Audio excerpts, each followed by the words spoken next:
What's up, tribe? How you guys doing? Go ahead and hit that subscribe button, and I hope you like this video. This is Love and Marriage Huntsville, season 3, episode 13.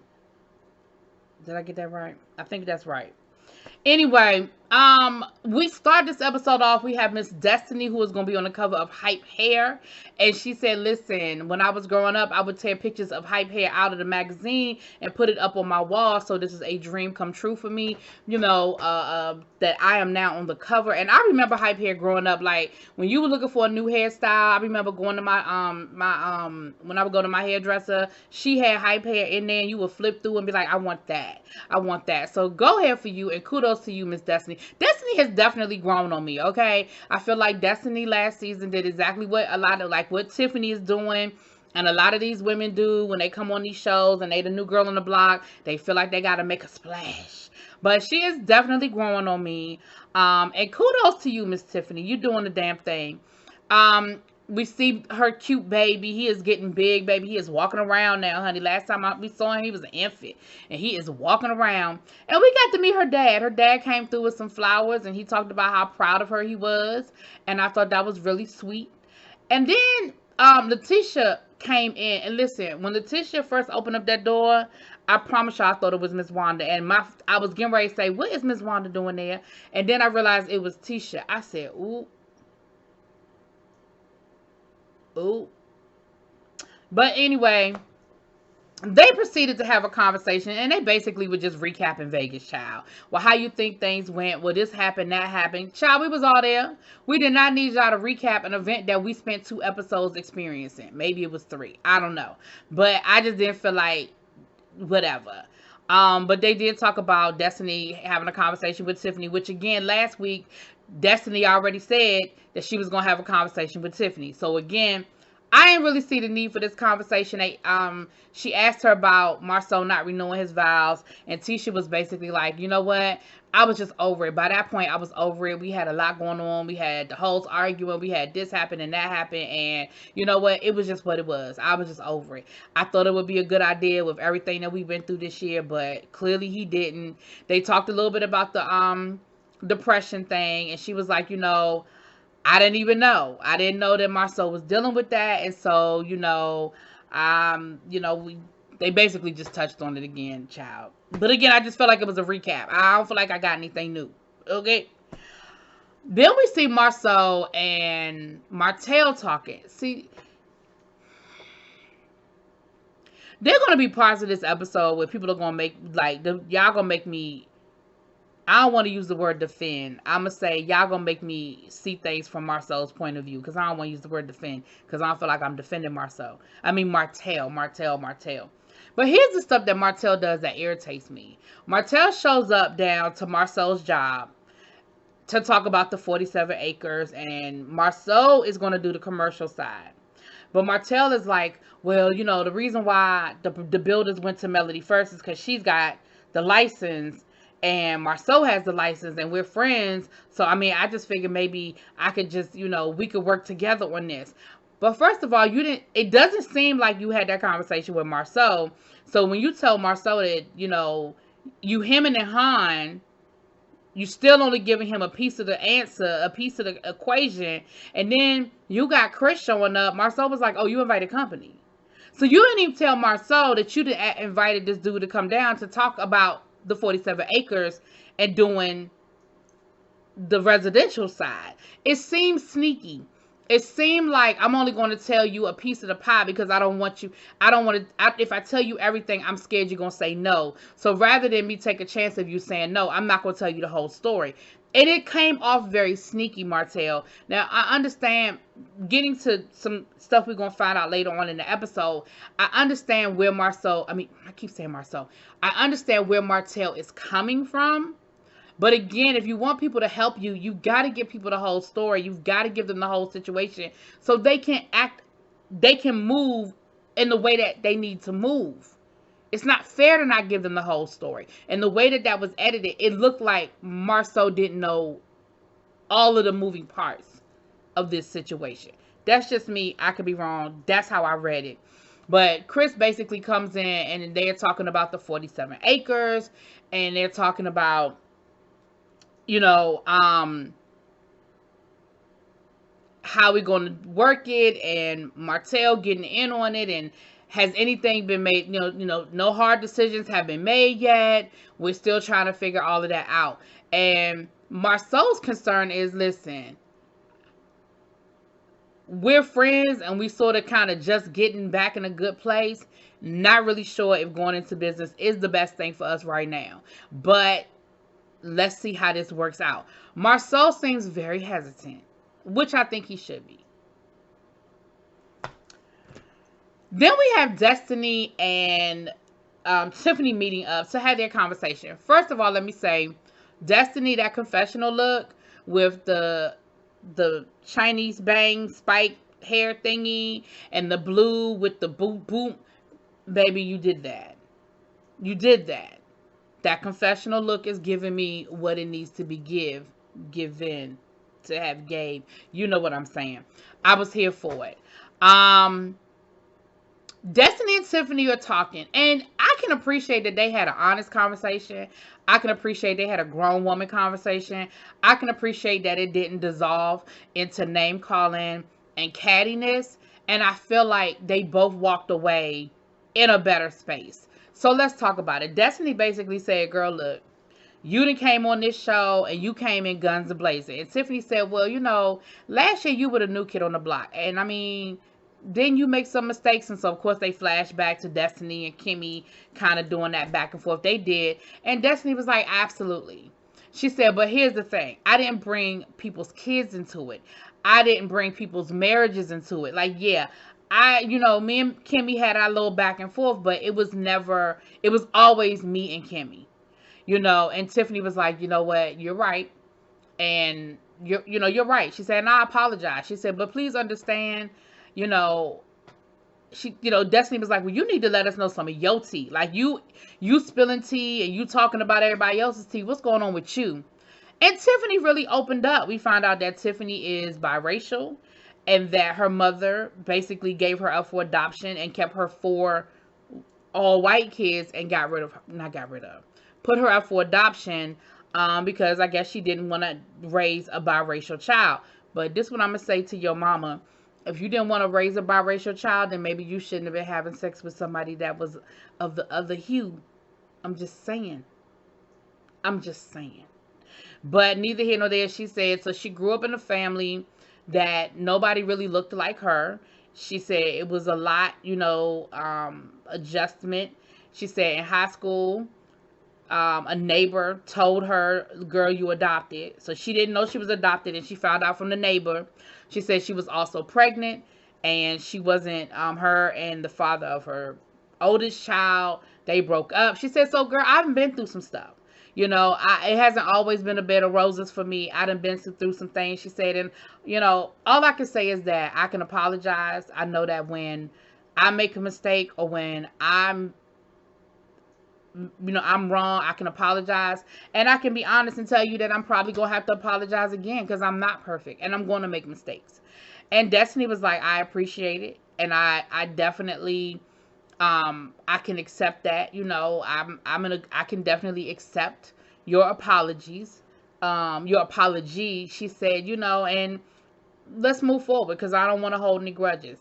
And, this year invites her to the anniversary party. And so they're in a good place, but I thought it was a really good conversation, and I can appreciate Tiffany opening up, and even Tiffany saying, listen, I'm going to make mistakes. Now, and she even said, the whole thing with LeBeric, I really wasn't trying to be catty. I was just trying to find a common space that, like, hey girl, I know you. Now let me say, with all that being said, I still think, Tiffany, you was stirring the pot and you was coming in with some bullshit. I just think that the women have given you an opportunity to out, and you're taking it. And for that, I can appreciate it.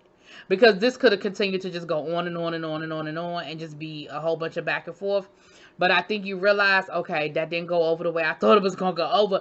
You giving me a way out. Okay, I'm going to go ahead and back on up out this. Okay. But as long as you don't do it again, girl, I give you the benefit of the doubt. But I still think you knew exactly what you were doing. But okay. Then we see Melody meeting up with Chris. Now, Melody's thing is, first of all, Melody, are you trying to get the award for to see how many different hairdos you can have in one season? I feel like you are competing with like Regine from Living Single. Cause girl, how many wigs you gonna wear? And don't get me wrong, I ain't mad at you because some of them look really nice. But I just feel like in every scene, your hair is different. Even in Vegas, I feel like you wore different wigs. You know what I'm saying? Anyway, she goes to see Chris because her thing is, listen, I was trying to play nice. But after Vegas and after Martell came at me like he wanted to take these kids, the gloves are off. So you know what? I am interested in building on the 47 acres. I do have the builder's license. Martell is playing games. I'm playing chess, not checkers. So what needs to happen and what do I need to do? Now, Melody's thing is, Chris let her know that he had a conversation with Martell and Marceau. So then that made her even more upset because she was like, well, wait a minute.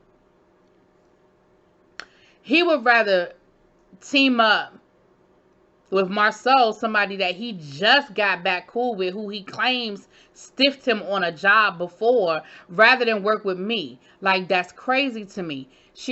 Chris also let her know that Martell was upset about the fact that he went to her first.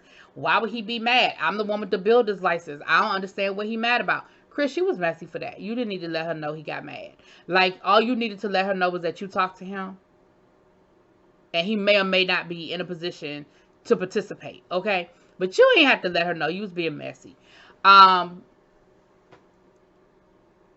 Melody's thing was, I can't believe that he's trying to take money out of our kids' mouths.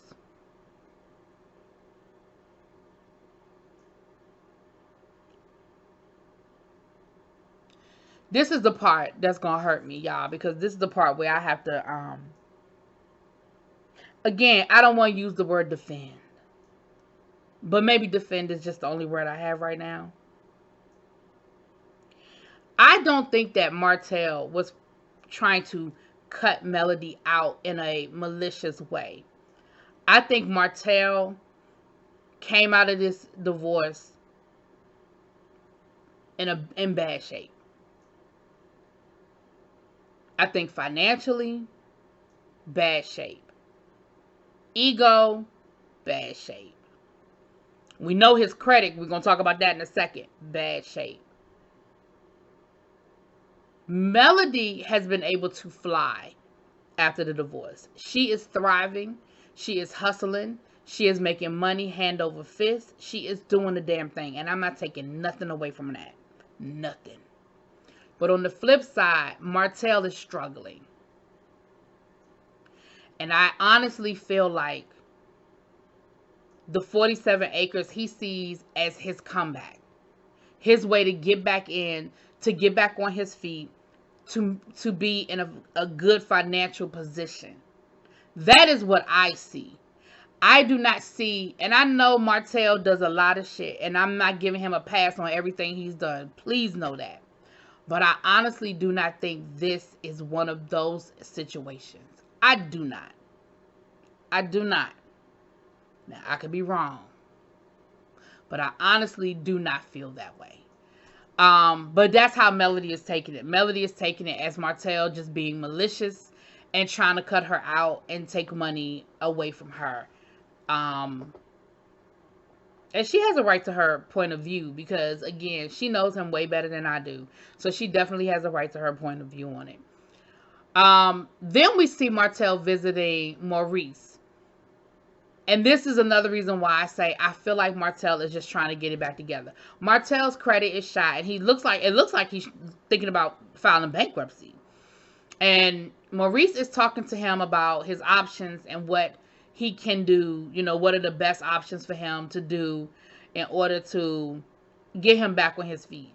And it looks like he's saying if you file bankruptcy, that's going to cost you, that's going to be 2 years before you can kind of get back in the game. And, Martell is like, listen, I'm used to being able to go to any bank and get a $500,000 line of credit and do what I need to do. I'm not in that position anymore. And so what is it that I need to do to get myself back to where I'm trying to get myself to? And so, again, I just feel, and from that point of view, I just feel from a financial point of view, that's a hard fall. And we know that in divorce, somebody usually comes out the loser, and usually it's the woman. So in this case, Melody comes out on top. And I just feel like he's just trying to figure out his footing and get back in the game. Well, first of all, what you need to do is go back, pass your damn builder's license exam. How about that? And I'm not even saying that to be funny, but until you pass that exam and get your builder's license, you are basically dependent on somebody giving you the opportunity. And at this point, you're not even bringing nothing to the table because your credit is shot. You can't get the money. You can't get the loans. You can't get anything. Like, you're not bringing anything to the table. So at least if you get your builder's license, you have something that you can bring to the table. You know what I'm saying?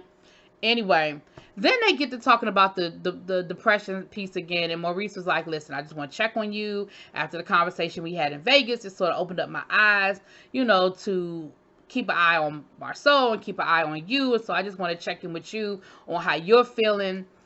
I can appreciate all these conversations. But again, what the Bible say?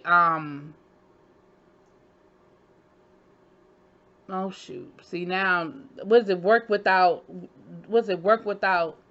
is dead. Works without, dang, now I can't remember the quote. See, I don't know my Bible. But y'all know what I'm trying to say. Like, all this talk is great, but somebody need to go make some appointments and go talk to some doctors. Like, y'all need to go figure out a way to manage all of this. Like, I think everything y'all saying is valid, and I get it. But y'all gotta put some things into action. Like, is it work without deeds is dead? Y'all put it in the comments, okay? And then I gotta go back to Sunday school. But last but not least, we see Tisha. I keep wanting to call her Tisha. I don't know why. Y'all know I know that girl name. Tisha goes to visit the same time. He must be the only therapist in Huntsville. Is he the only therapist in Huntsville? Y'all. I mean, damn. But she goes to see the doctor again without Marceau this time. And something came up and she said, well, I mean, it took me this long just to get him to agree to come. No, you didn't get him to agree to come. You tricked his ass. So you still didn't get him to come to therapy. You tricked him into coming. That's why his ass ain't come back. But she got to talking and, she was able to share her issues and her concerns. And again, she was talking about how overwhelmed she is with raising the kids and all of this. And the doctor was like, wait a minute, you talking, and the way you talking, it sounds like you're a single parent, but you're married. She was like, yeah, but like, basically I got 4 kids. Marceau is like my 4th child. And so she talked about how how Marceau and them grew up in a home where the roles were very clearly defined. And she sort of subconsciously fell into that role for Marceau, but that's not really the role she wanted. She also talked about affection and the need for affection because she didn't grow up. Her mother didn't really show her a lot of love and a lot of affection and how that affected her. But Marceau does tell her he loves her. And the doctor said, yeah, but it seems like he says it, but you don't believe me. When you say me love me, it doesn't matter. It goes into, see, I'm going left again. It's late. But that's what it sounds like. Like, he's like, I'm a firm believer. I'm learning this later on in my life.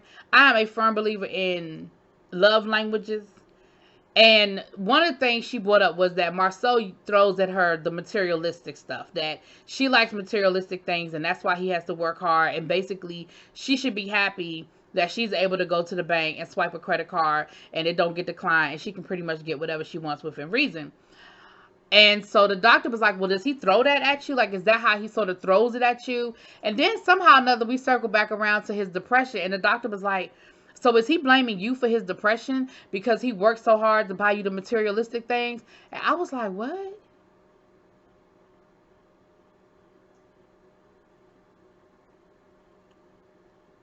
Nothing that Marceau said on camera, because again, I can only go by what I see. I can't go by conversations they had privately. Nothing that Marceau said on camera led me to that conclusion. What I heard Marceau say was he's driven to work hard because he's afraid of being poor because he grew up poor. Yes, he enjoys the materialistic trappings of being successful, but he's scared to stop working as hard as he does because he's scared that he's scared to be poor. He's scared for it to fall apart. but he can't even enjoy the trappings of the success that he's building because he can't stop. That's what I heard. I didn't hear nothing about none of that. But y'all correct me in the comments if I'm wrong. Let me know what y'all think. How y'all feel about this whole 40? Listen, I'm so sick of these damn 47 acres. I be so happy when they build and it's over. Listen, I be so happy when they build on them 47 acres. I'm going to drive to Huntsville myself just to see it. Okay? I'm sick of it. Moving on. Y'all let me know what y'all think, though. Drop it in them comments. Peace.